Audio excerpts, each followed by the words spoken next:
Hey everyone, Sparks back with another Girls Frontline 2 Exilium video, and it's time to do a review for Vepley. Vepley is a free elite unit that everyone gets for natural progression in the game, which is fantastic for anybody starting out, and even people who are being more advanced, as you'll find out. She can be pretty effective on any team with her high mobility and big AoE attacks. She's also great for activating switches and getting to those non-combat objectives quickly.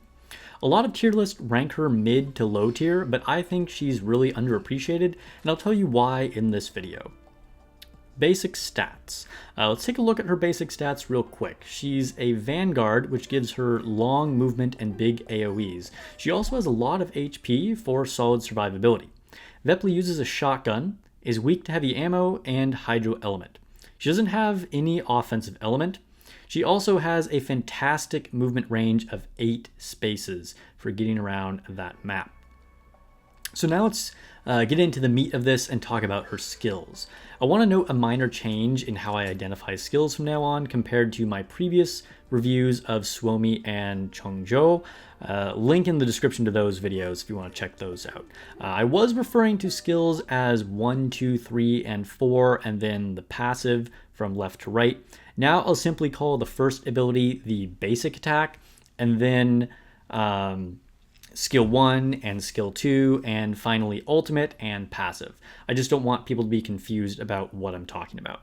Anyway, her skill 1 hits a big AoE that is 3 squares wide and 5 squares long in a straight line in either direction that you point her.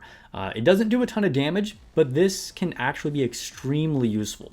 For one thing, it destroys all cover that it hits, and even more importantly is that it pushes enemies back 4 spaces. This can be useful for simple crowd control, keeping enemies away from your long-range rifle users. It can also expose enemies and make them vulnerable to your other unit's attacks by getting them out of cover. And my personal favorite thing is that you can straight up cheese enemies when you're on a map with holes. This is something that happened to me on stream for the first time, and I failed a stage after getting pushed off the edge. I didn't even know this was possible before that. Ever since then, I've looked for opportunities to use this to my advantage, and Vepley can do this better than anybody. It doesn't matter if you're not doing a ton of damage if you one-shot them with a ring out. Her skill 2 is a single target attack that deals significantly more damage and dispels buffs. This is real useful against bosses. Usually they aren't behind cover, and they often have buffs that you want to get rid of, so another solid skill for Vepley. Her ultimate is another giant AoE attack. It's a grenade that explodes in a diamond and can damage around cover. However, depending on the angle, you will do more or less damage to them. Basically, straight lines from the selected square will deal full damage, and then the diagonal squares or spaces will deal reduced damage if the enemy is behind cover. Anyway, it's also a pretty OP debuff called Vulnerable 2. Vulnerable 2, I said that kind of word the first time, that increases damage taken by 20%. This makes your whole team deal 20% more damage. I mean, like, just think about how crazy that is for a moment. It gets really nuts when you're landing support attacks every turn with Chongzhou as well, so just keep that in mind. Her passive is probably the most complex skill yet, or at least it has a lot going on. It automatically gives her 1 CI point each turn, so that's handy. And she gets a CI point for every enemy she hits. This can allow her to spam her ultimate almost every turn, and in some cases, just like all the time, as often as you want, since it hits with such a big AoE, and you'll often hit 2 or 3 enemies at a time. Vepley also applies a movement debuff, which makes her attacks, which if she moves at least 5 spaces when she attacks, it'll apply this debuff to the enemies. And remember, this is easy to do because she can move 8 spaces. Importantly, this debuff is applied before the damage happens because she also deals 20% more damage to enemies that have movement down debuff. So she's going to make it so they can't move as much whenever she attacks, as long as she's moved 5 spaces, and deal 20% more damage. Like I said, there's a lot going on, but it's all very good. Gear. Now let's take a look at gear before we talk about teams. Vepley's best weapon is the Heartseeker. She gets a barrier every time she destroys cover, which is easy to do with her skill 1. You can exchange for it in the shop, but you might want to hold on to that currency for pulls later on. I've been using the Vepr 12 and it's been fine. For attachments, just go for Ballistic Boost.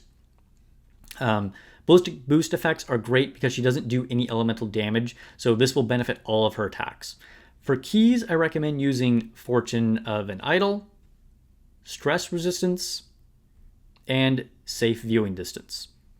On boss stages, you might want to switch to Stage Commitment if you're struggling. Okay, teams.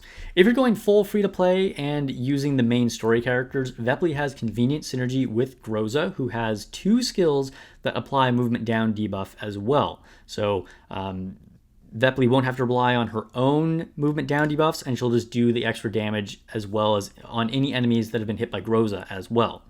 If you were lucky enough to pull Sabrina, which I unfortunately have not yet, she also has skills that reduce movement of the enemies. You can also make a full-on debuff team with units like Lidera, although I haven't tested this much myself. As I mentioned before, Vepley is great with Chongzhou because you can leave Chongzhou in the middle of the map while Vepley runs around with her long movement distances and big AoE attacks, hitting all the enemies in range of those support attacks. So Vepley is a versatile unit that has some pretty cool tricks too. Be careful not to leave her too exposed way out there on her own, or she could get eliminated, especially if you don't have Heartseeker. She's surprisingly good against both mobs and bosses. Stack those debuffs and keep an eye out for opportunities to push people off the edge. Subscribe for more Girls Frontline 2 Exilium unit guides and news. I also stream every week on YouTube and Twitch. Don't forget to check out those Chongzhou and Suomi videos in the description below, and I'll see you guys in the next video.